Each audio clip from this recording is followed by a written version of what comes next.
મૂંબિયા વાયા ઢો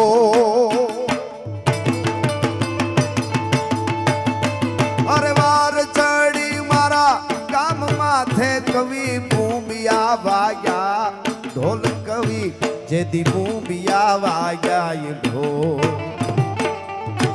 હવની પેલા હાબતા ત્યાતા માટે અમે ગાય ઘોડાણા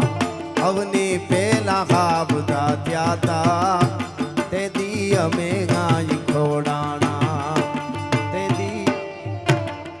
પણ અહીંયા શક્તિ બેઠી છે, માં બેઠી છે, જોગણી બેઠી છે એટલે માતાજીની વંદના અને દ્વારકાવાળાની પછી પણ માતાજીની વંદના થોડી કરી લઈએ એટલા માટે કે સિરે સે લોબડી અન ચારણ શું ગઢ જુનાણા